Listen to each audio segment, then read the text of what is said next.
Our next panel is on political economy and elections and public policy selection, new implications for narrative control.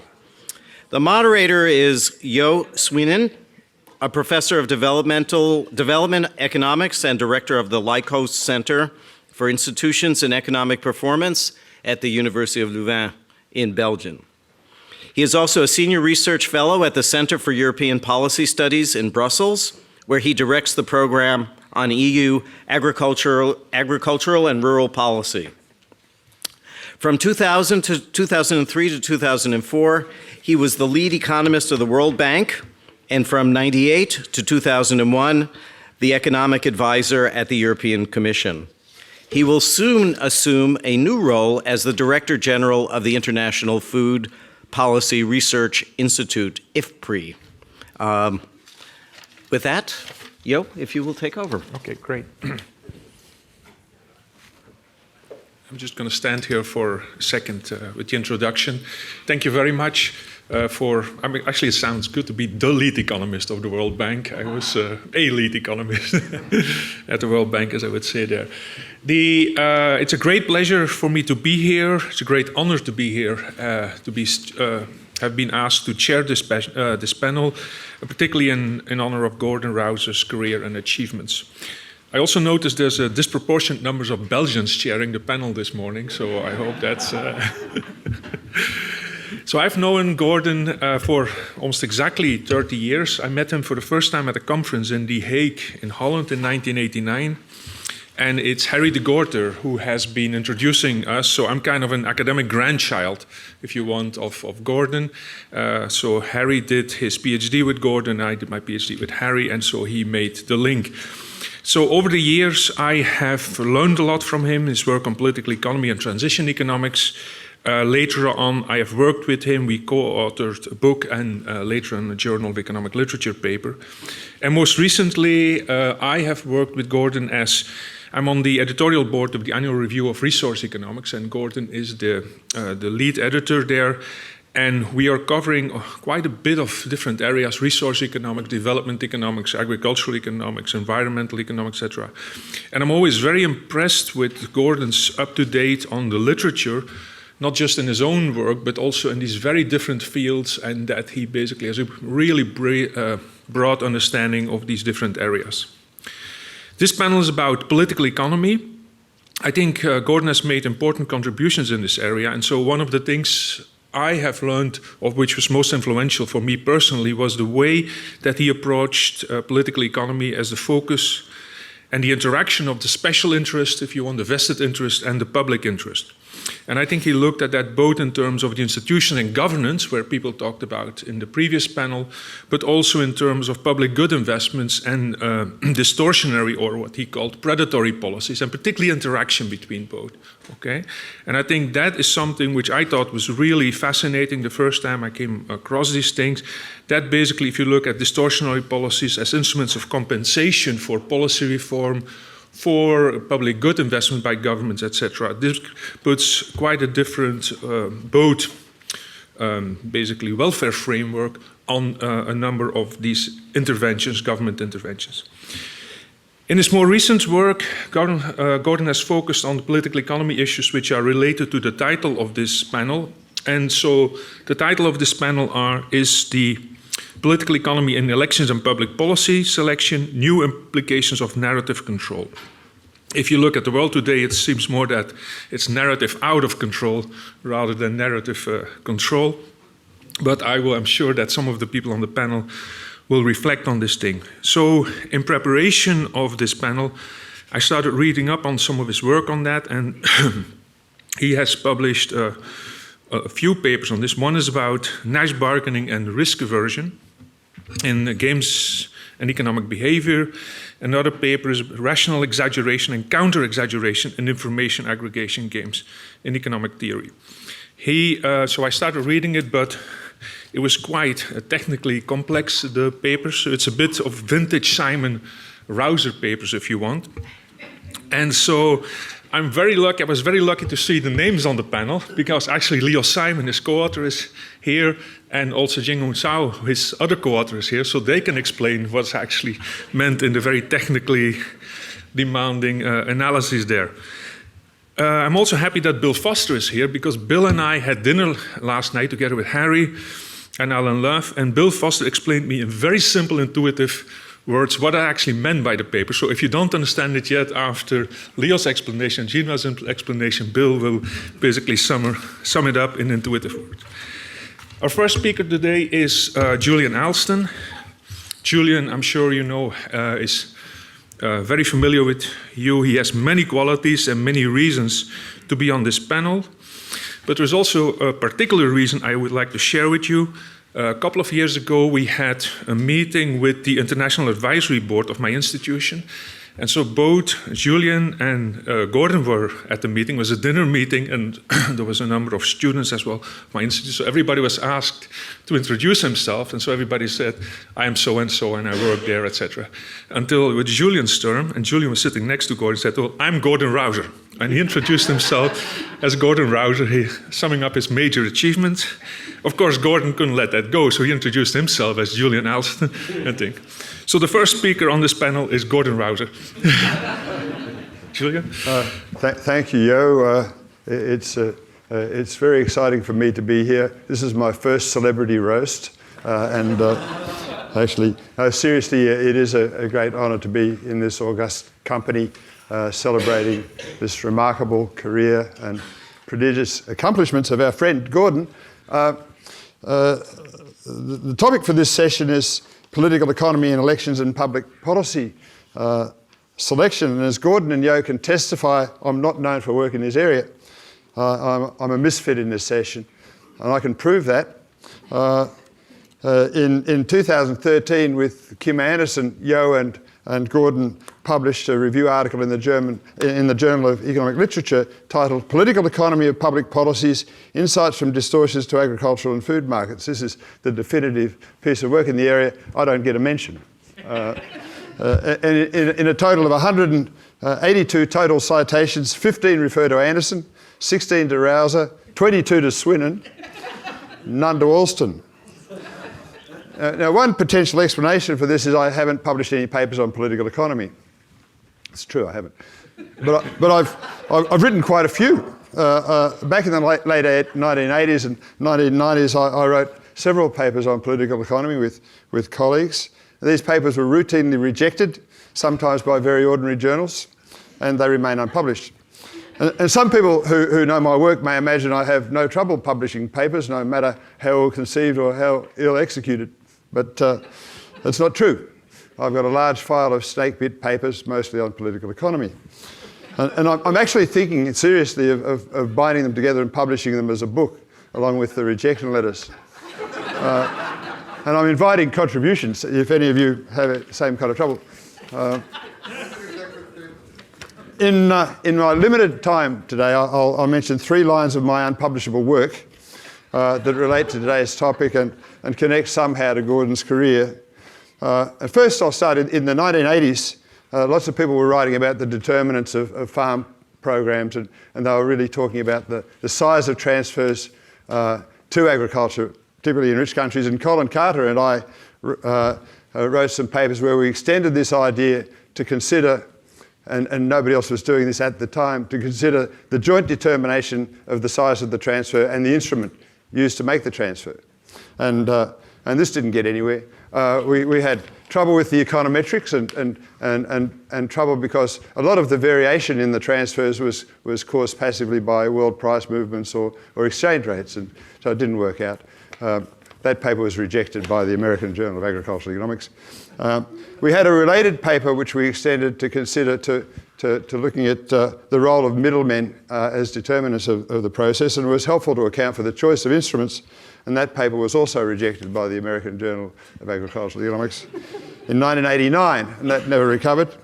I had a really good paper with Dan Sumner. That's about the US farm program for tobacco. That was rejected by several journals in 1988 and 1999. And interestingly, we started up pretty high, and the first rejection was quite gentle, and the rejections became increasingly vicious as we went down.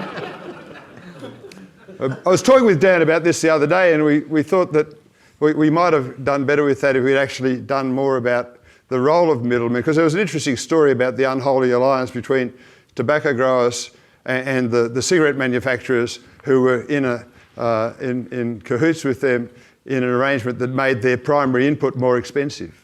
I'm not sure if the profession actually has really dealt with this issue about instruments and middlemen and so forth. And it seems to me seriously as though we still really don't have a very good understanding of these processes that give rise to the kinds of seemingly mad instruments of policy we have today. My second line of unpublishable work in this area is the economics of policy reform, and I have several unpublishable papers in this line. I had one with Vince Smith, which was a nice paper about policy inertia in European wheat policy. That was rejected by the European Review of Agricultural Economics in 1994. I've got another one in which I took a kind of a review of policy reform around the world. It was for American Enterprise Institute, American Enterprise Institute project, I guess. And it was meant to be published in a book, but it's ended up on a shelf. And there was, in that book, I thought I was moving the wheel a little bit. There were issues about the things that Gordon and others have been talking about this morning, about how reform comes about and the role of institutions and things like compensation as part of that story. And I found in writing that, I was surprised actually, favourably, that a lot of the good work in the area was done by Rouser. And it was Rouser with people like Bill Foster, people, Swinnon and de Gorda were all in this area. One area that they hadn't said much about then was about transparency institutions, which, coming from Australia with the role of the Productivity Commission, I was very conscious of, and I still think that's an area where we haven't had much to say about how we can have transparency institutions doing good work like that. Gordon's probably written a book about that since and published it. My third line of unpublishable work goes to the second part of the title of the session, Elections and Public Policy.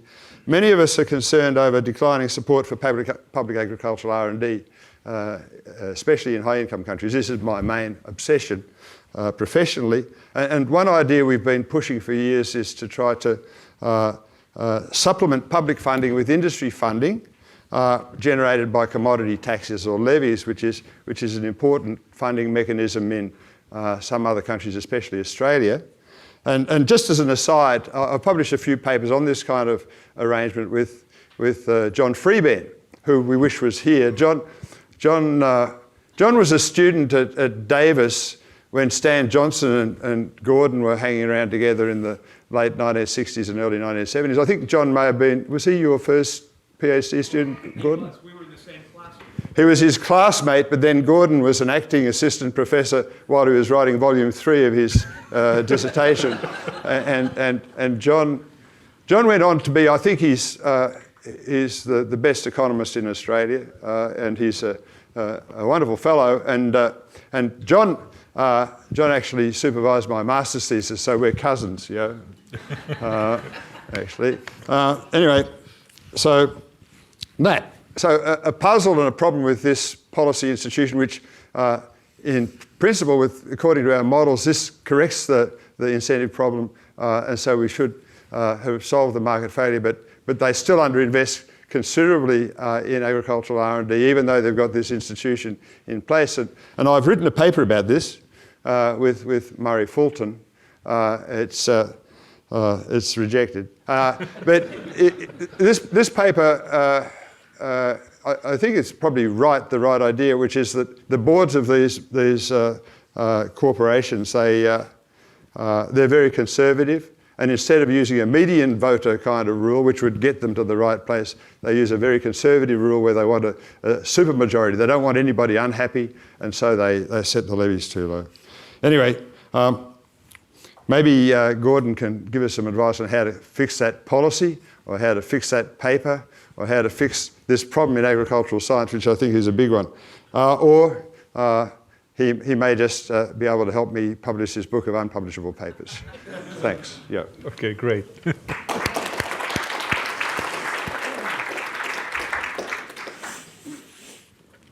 Julian, I would like to add just one small thing on that. I also have a paper on the political economy of instrument choice, which was rejected, and the rejection letter was 21 pages. Harry de Gordon. And at the end of the 21 pages, the reviewer said, you know, now I've explained how you should do it, so I'd like to publish this myself rather than give it to you as an idea for revision. So, with that, we'll move to the next speaker. Leo Simon, professor at Berkeley here, who has worked with Gordon on numerous works in this area. Leo, please. So this is a slightly different kind of talk for today, that we're going to talk about a specific project that Xinhua and I are working on with Gordon. It's a paper that explores the interface between three aspects of the current political economic landscape: polarization, hyperbole, and the battle for narrative control, as you might be able to tell from the title. So much has been written about each of these topics, not so much in economics actually, but in other fields, but very little has been written about the connections between them. So that's what we're trying to do. Narrative control has become a buzz phrase in recent years, as you all know, and hyperbole is a key weapon in the arsenal of narrative control warriors. Our president, well, your president, is renowned for his hyperbole. He's an expert in it. NAFTA is the worst deal in the world. The economy is the best economy that anybody's ever seen. Wonderful examples of hyperbole all over the place. And the third link, of course, narrative control is a much more important issue in more polarized societies. So as a negative example of that, the most recent Democratic debate, not one question was asked about climate change, which is pretty strange. But then if you think about it, everybody agreed. So there was really no point in asking any questions because there weren't going to be any good stories and there weren't going to be any fights. What's a narrative? Nobel laureate Robert Shiller gave an AEA presidential address on the topic and then went on to write a book about it. I'm going to quote from what he says. I use the term narrative to mean a simple story or easily expressed explanation of events that can be used to stimulate the concerns or emotions of others. It's not generally a research story and may have glaring holes, but it contains a core contagious element. So the essence there is narratives don't have to be true. So our project. So we're going to focus in particular on narratives or stories that have two sides to them. Three examples: the Clinton-Trump presidential campaign. On the one hand, you had Clinton's email server scandal. On the other, you had Trump's abusive behavior toward women. Another example is Brett Kavanaugh's SCOTUS nomination. So on the one hand, Kavanaugh had assaulted Christine Blasey Ford. On the other hand, he was the subject of a politically motivated witch hunt which was trying to destroy a good man and his family. Then the third example is climate change. On the one hand, climate change can cause disastrous damages. On the other hand, mitigation is extremely costly. So clear two sides in all these. So in our talk about narratives, we're going to distinguish between asymmetric narratives on the one hand, which focus primarily on one side of the story, and symmetric narratives on the other hand, which give a balanced focus on both sides of the story. Narratives have consequences. Trump won the election. Kavanaugh got nominated. Climate change, nothing's happened. So we're interested in the relationship between the structure of narratives and their consequences. Asymmetric narratives contribute to asymmetric outcomes. In the Clinton-Trump case, the last few months before the election, the number of media sentences about Clinton's email server exceeded sentences about Trump's behavior toward women by a factor of 10. And arguably, this asymmetry contributed to his victory. Symmetric narratives, they have symmetric outcomes, but they're informationally inefficient. So in the climate change, the US hasn't done anything since it became a problem, basically. So along with narratives, in our two-sided narratives, we have two factions in our model. For each side of the narrative story, there is a faction that's promoting it. And we say that a faction wins the battle for control over a narrative if its preferred narrative prevails. So the Trump faction decisively won the narrative battle in 2016. In the Kavanaugh hearings, after Blasey Ford's testimony, the anti-Kavanaugh force was really winning and Republicans were supposedly in a panic. Then along came Lindsey Graham and he gave this impassioned speech and Kavanaugh gave one of his own, and then suddenly things turned around that the pro-Kavanaugh people snatched victory from the jaws of defeat. And in the end, the plurality believed that Kavanaugh was the target of a smear campaign. So it's a wonderful example, starting out with one narrative, and then the pro-Kavanaugh forces won the narrative and switched it to this other. Okay, so what makes a narrative so powerful? We focus on the role of hyperbole. The hallmark of a well-crafted narrative is that the side who controls it can use hyperbole to great effect, while for the opposing side, counter-hyperbole is relatively ineffectual. For example, in the Clinton-Trump email scandal issue, the Trump camp talked about in hyperbolic terms about treasons and firing squads. Clinton's response was tepid by comparison. She said, "The State Department regulation said I could use my own server." The hyperbole asymmetry worked, and there's a quote from the New York Daily News that says, "The court of public opinion believes Hillary Clinton deserves charges for her email scandal." So we're interested in this link between these narratives, which may or may not be asymmetric, and what happens as a result of them. So what makes a symmetric narrative so inefficient? When both sides of the symmetric narrative hyperbolize their messages, critical information is lost. Lost information results in inefficient decisions or deadlock. Okay. So what research questions do we address? The first one is, as I've been saying, the relationship between hyperbole asymmetry and outcome asymmetry. Jim was going to talk more about that. The linkages between increased polarization, the degree of hyperbole, and narrative selection. Thirdly, and this is a difficult question, the costs of hyperbole in terms of information lost. So if everything on my side of the story is the best thing that's ever happened and everything on your side of the story is treasonous and the worst thing, there's going to be a loss of nuance. And nuanced information transmission is essential. We need fine-tuned responses that match the severity of the problem, and if all of the information that's conveyed through the political process is hyperbolized, then the ability to get that fine-tuned response is going to be very difficult. So there are lots of other fascinating research questions that we don't address in this paper but want to in the future. How do narratives compete with each other for dominance? How did the pro-Kavanaugh narrative win over the anti-one? What factions make one narrative more compelling than another? And finally, how does narrative control impact the distribution of political power and the properties of political economic equilibrium? So I'm going to hand over to Jinhua, who's going to do all the hard stuff now. Please go ahead. Okay, so I'll first start with the easy stuff. So this project started, I mean, if you're thinking about this line of research, you talked about in our economic theory paper. So this really started when I was a grad student at Berkeley. This is over 20 years ago. So it's a long time ago. So in the process, we've published numerous papers, and this is an ongoing project that we've been working on for several years now. And so what I'll do is, since the research is on narratives, I thought I'm going to tell a story. So narrative is storytelling, according to Bob Shiller. And so I'll use graphs to tell you a story about climate change. Okay. So in climate change, think about in this story, there are two dimensions of the problem. There's a pro dimension, there's a con dimension. Pro dimension is a dimension where the information is about the damages from climate change. So it's the kind of dimension that you would be talking about if you're thinking about aggressive environmental policies, aggressive climate policies. And then there's a con dimension, which is the cost of mitigation, and which is the other side. Okay, so there are two dimensions of the problem.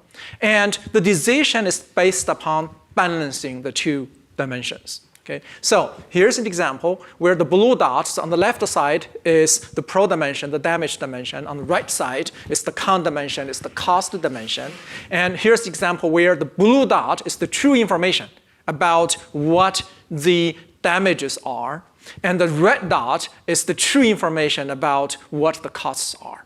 Okay, so optimization balances the damages and the costs, and so the triangle is the optimization, which is right in the middle of the two dots.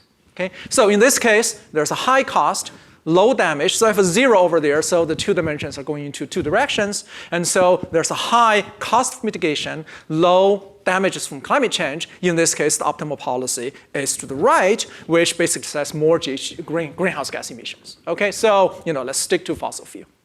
Now in this example, the true information is, in the left, we have a very high damage from climate change, but low cost of mitigation. And then the optimization is to get away from fossil fuel. And so towards the left, there's less greenhouse gas emissions. Okay, so this is one side of the story, which is the two dimensions. Now, the other side of the story are two factions. So we have two factions of experts. Okay, so think about the two factions with equal number of players or members, elites in those two factions. I have a left faction, I have the right faction. So the left faction are, think of them as climate activists who want to steer the optimization to the left, to less greenhouse gas emissions. Okay? And I have a right faction who are the climate deniers, think of the climate deniers, who would like to steer the optimization towards the right, which is more greenhouse gas emissions. Okay? So ideally, they get the true information, find the optimization, and then steer it or steer the policy in their favored direction. Okay? So, and that is the biases, right? So they come in to this story with their own biases. Okay? Now, so how do they influence the decision? Well, they influence the decision because they are informed. They have private information about both dimensions. Think of congressional delegate, a congressperson who has more information about the costs of mitigation and the damages from climate change in their own district. Okay? So each member is endowed with two pieces of private information. So here, I gave you two red dots. Okay? So that is a member in the right faction who is informed about the true signal about the costs and about the damages in his or her own district. Okay? And the two blue dots are a member from the left faction who is informed about these two dimensions. Okay? So they have this private information, and then what they're going to do is they're going to send messages. Okay, so this is the public discourse. So they're going to be sending messages to the public, to the center or the court of public opinion in order to influence what is going to happen in policy.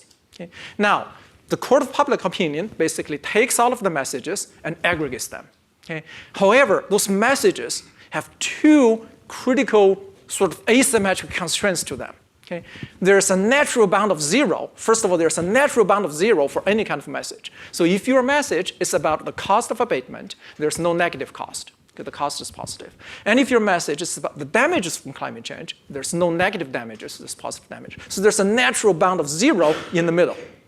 On the other side, even though we are seeing the kind of a disappearing of sensors on extreme messages, so here we do have two sensors on the kind of how extreme you can go with your messages. Okay? So if the message is about the costs of mitigation, there's far beyond over there. There's a sensor.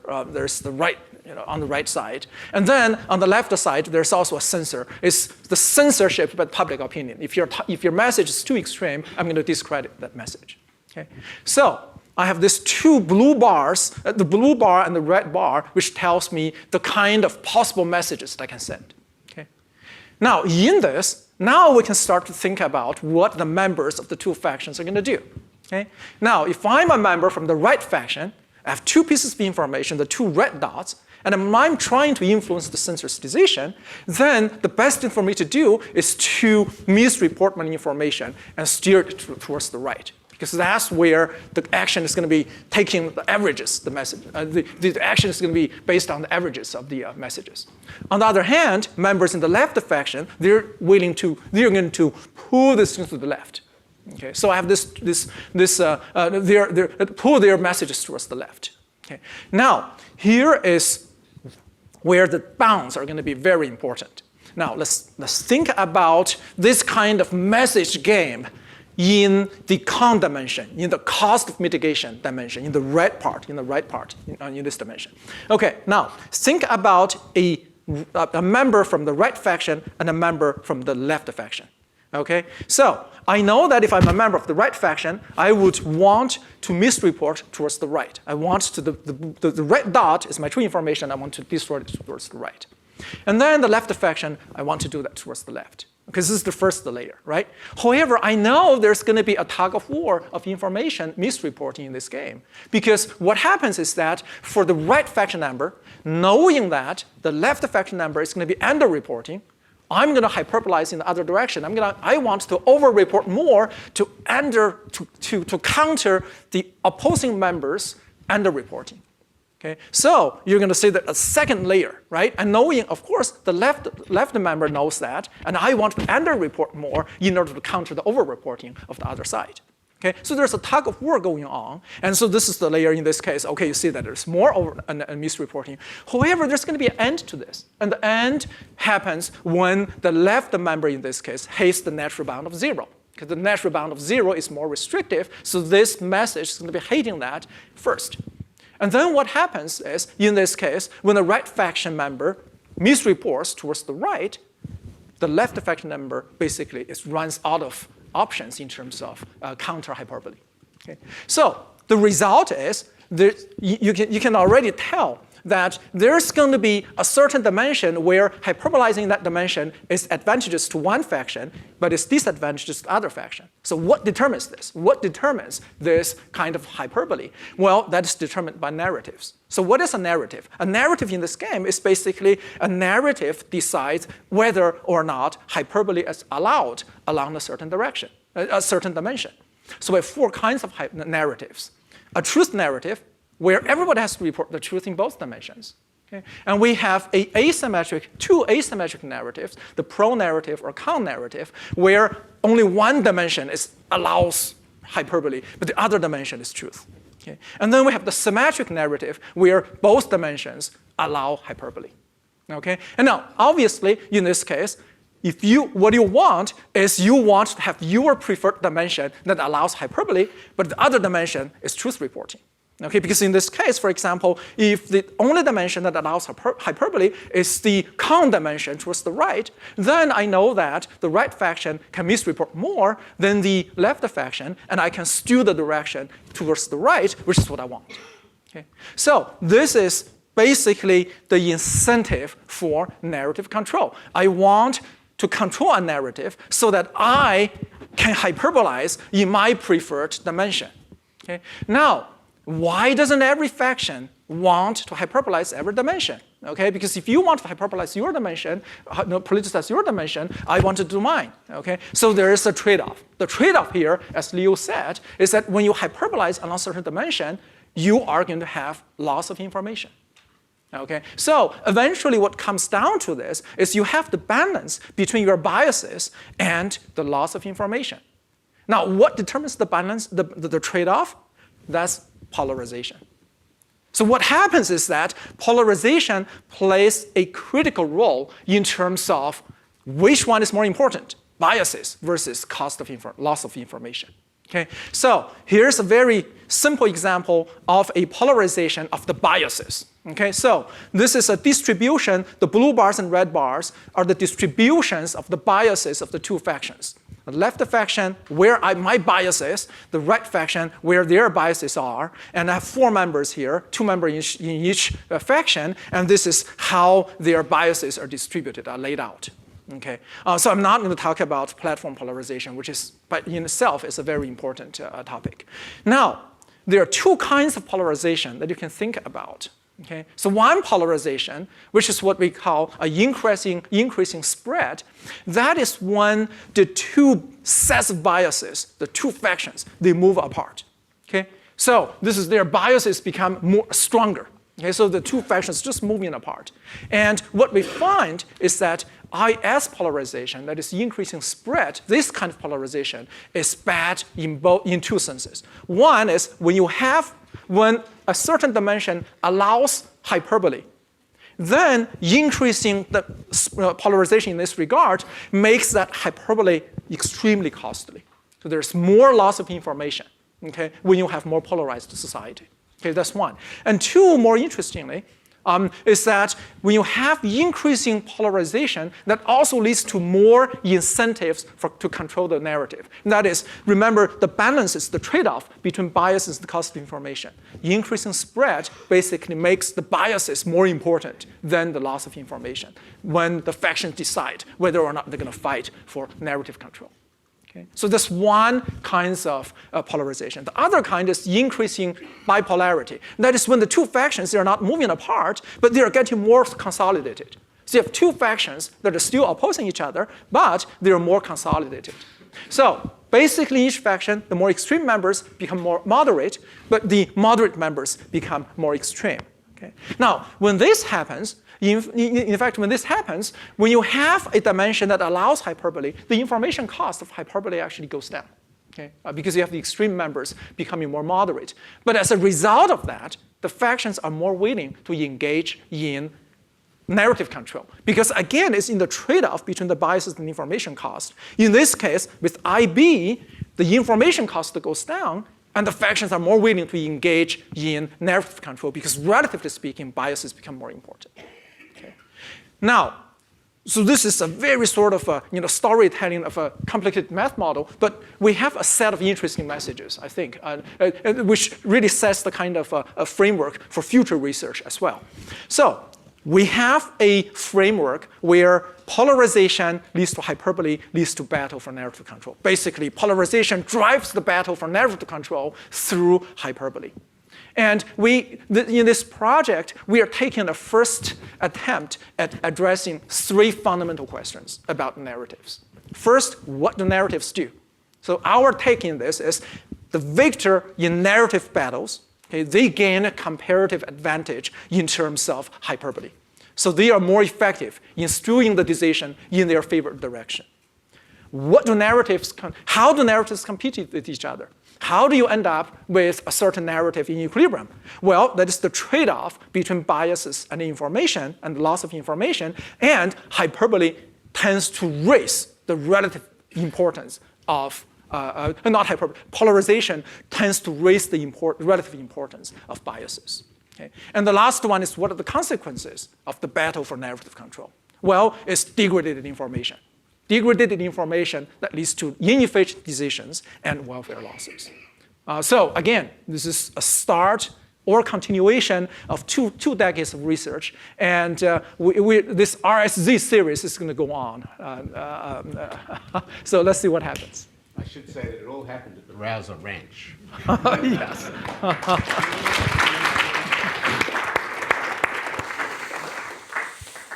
Okay, thank you very much, Yunhua. I'm glad I got back the narrative control here to lead this section. So you lost it.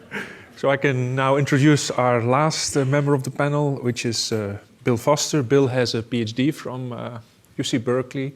I think Gordon was the supervisor. And so he's now in Santiago in the Pontificia Universidad Católica de Chile. That's right. Bill?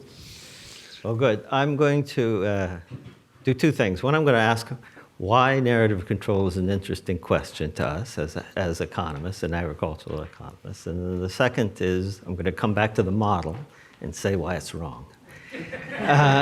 Well, first off, going back to Gordon's career, I got to know him when we were working on first just the consequences of agricultural policy, the effect on farmers of interventions, and then we started moving into the welfare consequences of it, and then why those policies are implemented. And all of this is to get a better handle on how to make better policies, right? Because we want to know the consequences first. You want to know the incidence or the distribution of the welfare effects. And then you would like to see how policies are made, the sausage factory, as it were, in order to eventually try to guide or steer policy formation toward better policies. And Gordon and I worked on the Pest and Perts type of thing, and the political preference functions, and how you mix bad policies and good policies in such a way that the pie grows. And if the pie is growing, sometimes in order to stop vetoes of those type of policies, you have to redistribute the proportions of the slices of the pie. And all that's very interesting, and I can see that the narrative question then is just a natural extension of that, because it's moving from the battle at, say, formation of basic policies, then formation of the institutions that guide the formation of the policies, and then finally the narratives which guide the formation of the institutions, because eventually, I think, that's where you want to get to. And so it's very interesting. This particular model here, but there's a problem here, which is the basic problem with the model, is as we move further and further away as analysts, we enter those very tiers from which we're supposed to be looking below us. So we are in a narrative right now about how we talk about narratives.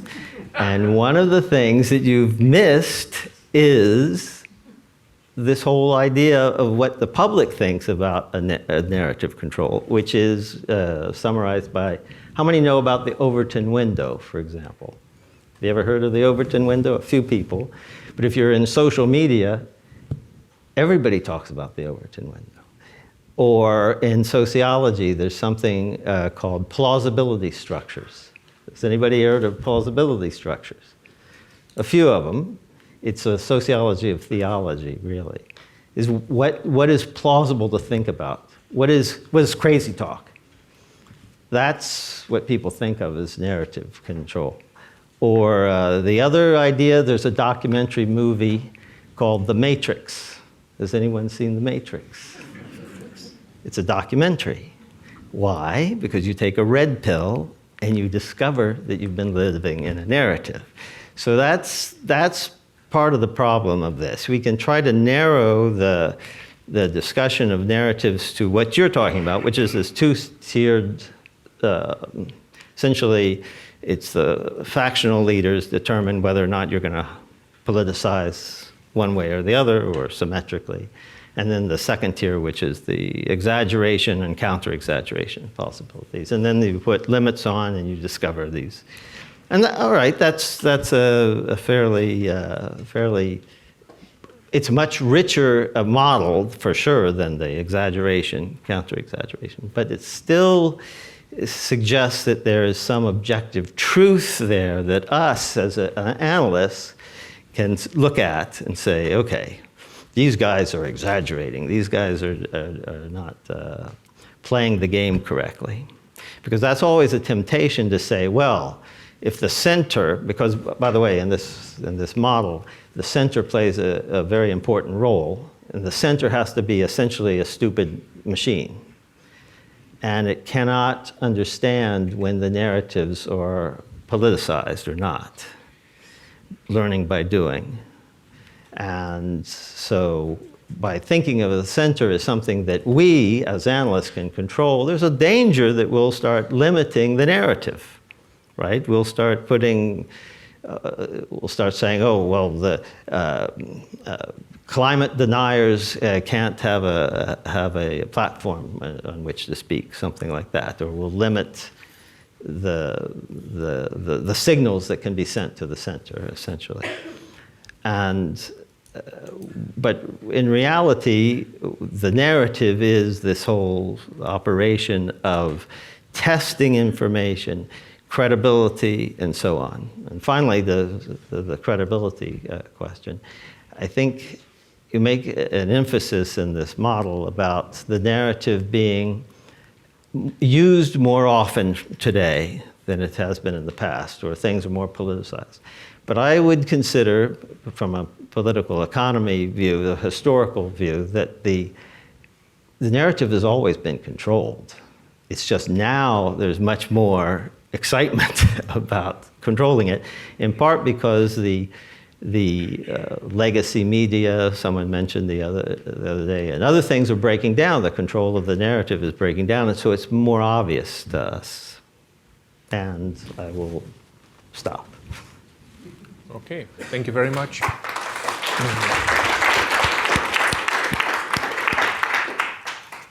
We have about 15 minutes for questions and answers. Who would like to ask a question? There's one, let me see, can you raise the hand so I have roughly an idea how to, 1, 2, yeah, let's start with those 2 questions here, please. So, David, you go first. Go ahead, it doesn't matter. So, yes, yeah. Hi, I was listening to you speak, and I was thinking about the ancient Greek writers like Socrates and the Sophists, and I'm wondering if you would compare your narrative description to the debates that they had. Okay, let's take David's question as well. I really like the discussion, but I think how does it relate to Gordon's old work on political economy? I think a narrative, generally speaking, there is an element of heterogeneity and time dimension that are not included. I think when anyone develops a narrative, you really think how it really affects the listener. So, and what about the judgment of the listener? And to me, it become, in my view, it's very nice technical game, but the thing about Trump or anyone, he was able to find people that were really listening to what he said, and they saw that there was a grain of truth there.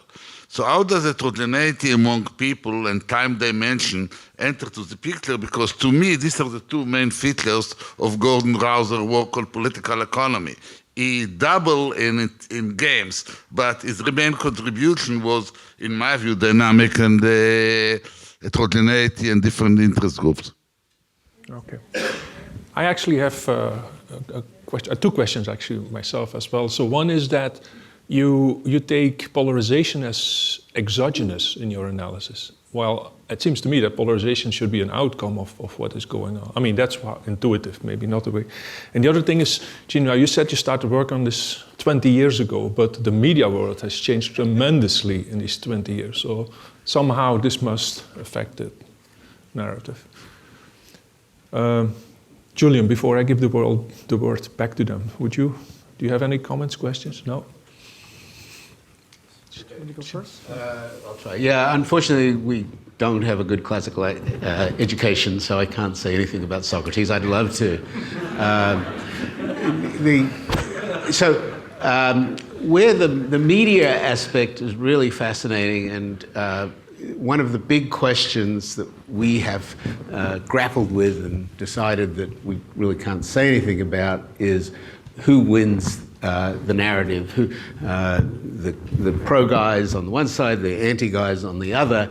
How is it determined which narrative prevails? And we look at the Clinton-Trump thing. Why wasn't Clinton able to turn the media around and focus on Trump? There was a lot to focus on, and yet Trump managed to win. And that's a question about media. I think, largely at least, that Trump knew better how to manipulate the media. So a lot of the future questions for future research really are media-related questions that we'd really love to get into, but they went beyond the scope of the paper. Just quickly responding to David, yeah, certainly everything's dynamic, you're absolutely right. It was hard enough to do the static paper, and if we added dynamics to it, it would be even more of a nightmare than it was, but you can't do everything. And you raised another thing, I'm just trying to remember which it was, but so we have heterogeneity drives our model but in the sense of the actors who are doing the hype. Yeah, there's a heterogeneity plays a critical role in our model.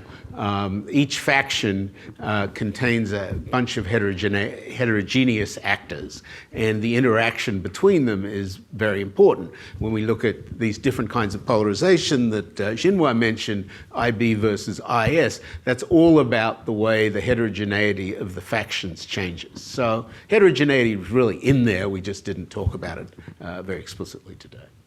Okay, so let me add a little bit to this. So in effect, the Bill and you share the same kind of question in terms of the media change over the past 20 years. So we do see that. We see the new media. What we see is over the general trend is, in a sense, either disappearing or a less punishing censorship. So the new media. So now you have the social media where you can basically say anything, and your story can propagate through certain networks. So your messages can propagate. Versus the traditional news media where there is the kind of fact-truth, right? Fact-checking matters. No. Okay. So it's gatekeeping. Or gatekeeping, yeah. So, the traditional media was good at gatekeeping, not at fact-checking. The New York Times and the Ukraine famine is the classic example of that. And well, anyway, keep going. Yeah. So no. I mean, this is different. It's whatever the terminology that you use. The fact is, what we are seeing in the kind of a social movement right now in terms of communication is a relaxing censorship. Okay, relaxing or gatekeeping or censoring, and that plays really important in this model. And related to David's question in terms of the dynamics, that's one part that we are not dealing with right now, which is how do that kind of stories propagate? How does a story become a narrative? A story becomes a narrative when it propagates successfully through the population, and that's something that we are not studying yet. Okay. But it's an important issue. And what about the endogeneity of polarization? Yeah. So no, this. It has to be in a dynamic model, because that's when, I mean, my own gut reaction is, if you have a dynamic process where the messages are being propagated through a population, and that's got to affect their biases, and that's going to influence polarization. It has to be a dynamic story. Okay. And I just want to go back to the classical example. In fact, one of the problems about this type of modeling is maybe we're too close to the examples that we're using to try to motivate and then eventually test the model as a scientific analysis of what's going on. So going back to the past, where we're culturally distant and in time, and perhaps Socrates lived in a completely different framework than we do now. But we can still pick up the battles that were going on over the narrative at the time. Most of them were religious. Today, we have religions, but they don't necessarily involve gods. Or the battle over the Nicene Creed. That's a pretty long time, but that actually was a real political battle. Or the meaning of the Trinity, or something like that. We could take a distant step back and view historically battles that eventually became violent, in fact, at sometimes.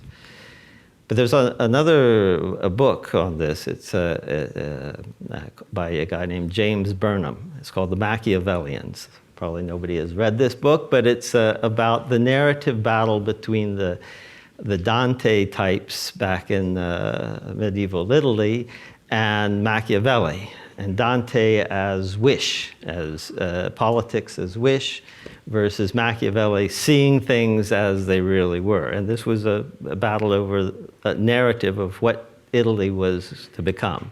Machiavelli lost, and it took 300 and some years before there was reunification. But anyway, that's just an empirical side. It also says how important and complicated this issue is. And yeah, so, yeah. Okay, we have time for one more question, I think. Yes, please. Or we have two. We can take two quick questions on the same row. Thanks. As a practitioner, I can tell you, with the fact-checking, we have a big problem because fact-checking works on a very sliver of population, and that's practically on the ground where I work, that it doesn't bring critical mass. My question is, you use a singular court of public opinion. What happens with the digital media where in reality you have courts of public opinion? I do Fox News, I look at my Facebook, I look at my Twitter, that's my sphere. If I was red, if I'm blue, totally different. My court of public opinion is different than the court of public opinion of the fellow next to me. How does this operate in your models? So, 1 second, let's take the two questions together and then we can. So that's the echo chamber effect, right? And I guess there's an important role for a liberal education and critical thinking. I guess, where's the feedback loop? I would hope there'd be a negative feedback loop when you start having this hyperbole. I mean, my wife and I have these long discussions, and we always sit back and talk to each other. Does it make sense? Her mother taught her that, and she went to Catholic school. Her nun would tell her these crazy things, and her mother says, does it make sense? And why isn't this in our society, in our discussions? Can I start on That's almost like a Socrates type argument, right? Yeah. I just wanted to start on the court of public opinion. We're theorists, so of course we try to simplify things, but there are lots of really noticeable instances where the court of public opinion, a single court of public opinion, in a very abstract sense, does seem to come to a conclusion. And one of my favorite examples is gay marriage in the United States. That for a long time it was just a terrible thing, and that's what the general public thought. And then there was this miraculous move over a decade or so, and now it's okay. A couple of other examples are GMOs. So GMOs in Europe, I would say the court of public opinion in Europe thinks GMOs are a terrible thing, and every scientist thinks they're a good thing. So that's an example of a narrative that really won out against the scientists. And yeah, there are lots of different courts of public opinion, but there are instances that we can talk about where somehow an aggregate judgment arose. Another one is Clinton and her email scandal. The people generally thought that. We're seeing this with Biden, that now Trump's, talked this nonsense, and there's a sense that Biden is compromised, and it's a general sense. It's not just Fox News. It seems to be a sense in the aggregate that he's not going to be able to win anymore because he's been sullied by this whole attack. Yeah, we have 30 seconds for everybody, for each. Not for everybody. Jinja? Okay, so this project is only taking one-sided view of narratives. I mean, in the GMO example, the narrative over there is definitely negative narratives matter, right? Negative matter, damages from all of the GMO stuff, right? So that's where that kind of asymmetry between negative versus positive, it took over. Okay, Bill? Everybody has a narrative, and my narrative is correct. And if you don't believe me, you're incorrect. Remember that. That's number. And the second thing is the free rider problem, and that's something you can put in here. There's a big free rider problem with credibility of narratives. When people start exaggerating, they might be earning the benefits of it, but the cost of people discovering that it's an exaggeration is borne by all exaggerators on your side. And so there's a big. Anyway, that's it. Okay, so I'm going to give the last word to the person who had the first word. Julian? Oh, good. Thanks, Joe. I guess listening to these guys, I realise I am interested in this after all. I've just finished writing a paper. I guess it's probably... It's called, I've written it in honour of Gordon Rouser, and it's called Woke Farm and Food Policies in a Post-Truth Era, Calamitous Consequences for People and the Planet. And it really is about this subject, and it's got lots of these examples. And one of the things that I raised in there that didn't come up here so much is the death of expertise and the death of trust. And I guess that's all I've got to say. Read the paper before it gets rejected.